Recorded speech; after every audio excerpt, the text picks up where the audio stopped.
শেখ হাসিনার পালাবদলের পর বাংলাদেশে আর্থিক অনিশ্চয়তা তৈরি হয়েছিল। বাড়ছিল ঋণের বোঝা। সেখানে কাপড়ের ব্যবসা এক প্রকার মুখ থুবড়ে পড়ছে। ব্যবসায়ীরা সেখান থেকে ব্যবসা বাণিজ্য গুটিয়ে নিয়েছে। এই পরিস্থিতিতে মোহাম্মদ ইউনূস চীনের দ্বারস্থ হয়েছিলেন এই অর্থ সাহায্য চাইতে। এবার বাংলাদেশের জন্য সুখবর। দীর্ঘ অনিশ্চয়তার অবসান ঘটিয়ে বাংলাদেশকে ঋণের শেষ দুটি কিস্তি দিতে রাজি হয়েছে আইএমএফ। আগামী জুন মাসেই এই অর্থ সাহায্য পাবে বাংলাদেশ।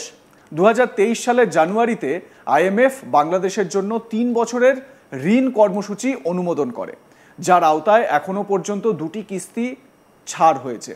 গত ফেব্রুয়ারিতেই চতুর্থ কিস্তি পাওয়ার কথা ছিল, কিন্তু রাজস্ব নীতি, ব্যাংকিং খাতের সংস্কার এবং মুদ্রা বিনিময় হার সংক্রান্ত শর্ত পূরণে বিলম্বের কারণে তা আটকে যায়। বাংলাদেশ ব্যাংক টাকা ডলারের যে বিনিময় হার পদ্ধতি ঠিক করেছে তার নাম ক্রলিং পেগ। এ ব্যবস্থার মাধ্যমে বিনিময় হার নমনীয় করার বিষয়ে মতবিরোধ থাকায় এতদিন ঋণ ছাড়ের এই কিস্তি আটকে ছিল। শেষ পর্যন্ত আইএমএফ তা মেনে নিয়েছে, মানে বিশ্বব্যাংক তা মেনে নিয়েছে। আন্তর্জাতিক অর্থ ভাণ্ডার আগামী জুনে বাংলাদেশের জন্য 130 কোটি ডলার ঋণ মঞ্জুর করতে চলেছে। ওই দেশের 470 কোটি ডলারের ঋণ কর্মসূচি চতুর্থবার পর্যালোচনার পরেই এই সিদ্ধান্ত নেওয়া হয়েছে। বাংলাদেশের অর্থমন্ত্রক এই খবর সংবাদ মাধ্যমকে জানিয়েছে। এতে বলা হয়, আইএমএফ এর ওই অর্থ ছাড়াও বিশ্বব্যাংক, এডিবি, এআইআইবি, জাপান এবং opaque fund for international development সহ বিভিন্ন উন্নয়ন সহযোগীদের কাছ থেকে আরও বিপুল পরিমাণ আর্থিক সহায়তা জুন মাসের মধ্যে বাংলাদেশ প্রত্যাশা করছে।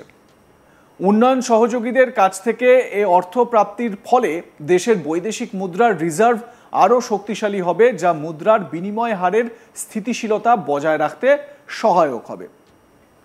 আইএমএফ বলেছে, বাংলাদেশের অর্থনীতিতে টেকসই স্থিতিশীলতা অর্জন করতে সংস্কার কার্যক্রম কিভাবে চলমান থাকবে সে বিষয়ে একটি রোডম্যাপ তৈরি করা হয়েছে। বৈশ্বিক ও দেশীয়ভাবে বিদ্যমান চ্যালেঞ্জ এবং বৈদেশিক খাত থেকে অর্থায়নের চাহিদা বাড়ায় বাংলাদেশের অর্থনীতি এখনও চাপের মধ্যে রয়েছে। গত বছরের ডিসেম্বরে বাংলাদেশ সরকার সামষ্টিক অর্থনৈতিক স্থিতিশীলতা রক্ষা এবং বৈশ্বিক প্রতিকূল পরিস্থিতি মোকাবিলা করতে আইএমএফের কাছে 76 কোটি ডলারের বাড়তি সহায়তা দেওয়ার অনুরোধ করে। ভারতের সঙ্গে উত্তেজনার মধ্যেই আবারও বাটি হাতে দাঁড়ালো ভিখারি পাকিস্তান। আইএমএফের কাছে বিপুল পরিমাণে টাকা চায় তারা। পাকিস্তানের আবেদন বিবেচনা করতে শুক্রবার বৈঠকে বসে আইএমএফ। জানা গিয়েছে, পাকিস্তানের নতুন ঋণ চাওয়ার আবেদনের বিরোধিতাও করেছিল ভারত।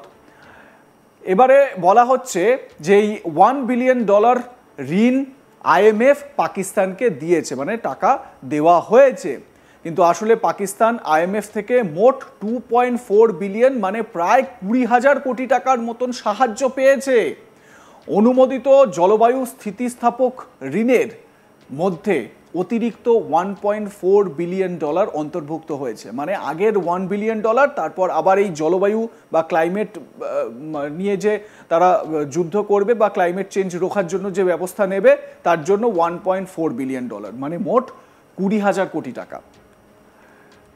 এবারে আপনারা এটা অন্তত স্পষ্ট বুঝতে পাচ্ছেন যে পাকিস্তানের হাতে এই কাঁড়ি কাঁড়ি টাকা এবার এটা কোথায় যাবে, কি কাজে ব্যবহৃত হবে। ভারত বরাবর বলে এসছে যে পাকিস্তান যতবার বিভিন্ন বিশ্ব মঞ্চ থেকে আইএমএফ হোক বা অন্য যে কোনো দেশ হোক, সহযোগী দেশ, তাদের থেকে যতবার টাকা ধার করেছে বা টাকা পেয়েছে, সেগুলো জিহাদ, জঙ্গি গোষ্ঠী, সন্ত্রাসবাদী গোষ্ঠী তাদেরকে ভরণ পোষণ করতে, ভারত বিরোধী এজেন্ডা চালাতেই কিন্তু খরচ করেছে। যুদ্ধ পরিস্থিতিতে এত টাকা নিয়ে পাকিস্তান করবেটা কি? তাহলে কি ভারতের বিরুদ্ধে যুদ্ধের জন্য আরও অস্ত্রশস্ত্র কিনতেই এই ঋণ নিল পাকিস্তান? প্রশ্নটা উঠছেই। এবারে আরো একটু ভালো করে ভেবে দেখুন, আইএমএফ ঋণ দিয়েছে।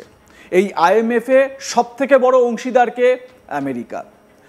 এই আমেরিকা অর্থাৎ বলা যেতেই পারে পরোক্ষে এই আমেরিকায় প্রভাব খাটিয়ে আইএমএফকে দিয়ে পাকিস্তানকে 20,000 কোটি টাকা পাইয়ে দিল। এবার পাকিস্তান নিজেদের ডেভেলপমেন্টের জন্য, বহির্শত্রুর আক্রমণের থেকে নিজেদেরকে বাঁচাবার জন্য নিজেদের এই টাকা পয়সা যদি খরচ করে, তাহলে তারা কোথায় খরচ করবে? অস্ত্র কিনতে, এয়ার ডিফেন্স সিস্টেম কিনতে, তাই না? আর সেই টাকাটা চলে যাবে সরাসরি আমেরিকার কাছে, অন্তত বেশিরভাগ পরিমাণটা আমেরিকার কাছেই যাবে। বাকিটা হয়তো চীনের কাছে যেতে পারে বা অন্য সহযোগী দেশ টার্কির কাছে যেতে পারে। অর্থাৎ আমেরিকা যে টাকা আইএমএফকে দিয়ে বরাদ্দ করালো, সেই টাকাই ঘুরপথে আবার আমেরিকার পকেটে ঢুকে যাচ্ছে। বুঝতে পারছেন তো হিসাবটা?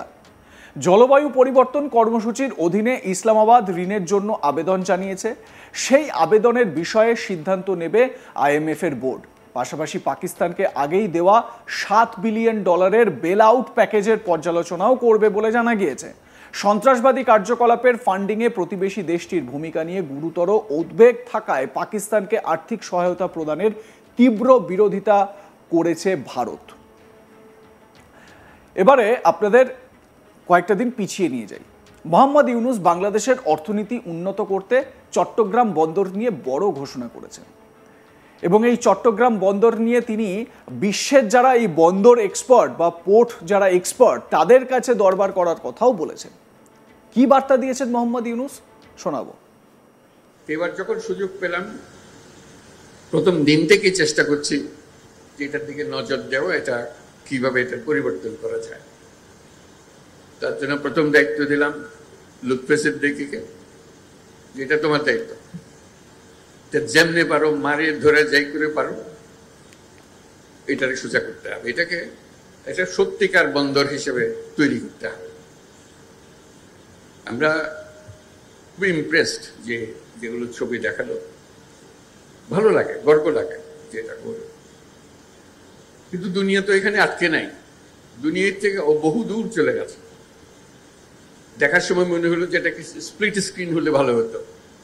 এক পাশে আমরা চট্টগ্রাম বন্দর বর্তমান এবং বিশ্ব বর্তমান পাশাপাশি দেখলে তখন বোঝা যেত যে আমাদের দূরত্বটা কোথায়। আমরা অনেক পিছিয়ে, এবং এই পিছিয়ে থাকার জন্য খুব বেশি দুঃখ দেখি না কারণ না ছোটখাটো জিনিস নিয়ে ঝগড়া করে, এই কারণে এখানে গোলমাল এখানে গোলমাল। সার্বিকভাবে যেটা বিরাট পরিবর্তন দরকার, এটা কারো খুব গরজ আছে বলে মনে হয় না। তো সেজন্যই ঠেলাঠেলি করছিলাম, বারে বারে লুৎফেকে পাঠাচ্ছিলাম। তো জামানের সঙ্গে পরিচয় হয়ে তার সম্বন্ধে রিয়ার অ্যাডমিরাল জামান চেয়ারম্যান সাহেব, তার কথা শুনে একটু আশ্বস্ত হলাম যে একটা লোক আছে পেছনে লেগে আছে। তো আমাদের দরকার হলো তার একটু সাহায্য করা। এ বিষয়ে আপনাদের মতামত কি জানাতে ভুলবেন না। দেখতে থাকুন আজ তাক বাংলা, সাবস্ক্রাইব করুন আমাদের ইউটিউব চ্যানেলটি, বেল আইকন প্রেস করুন নোটিফিকেশন পেতে।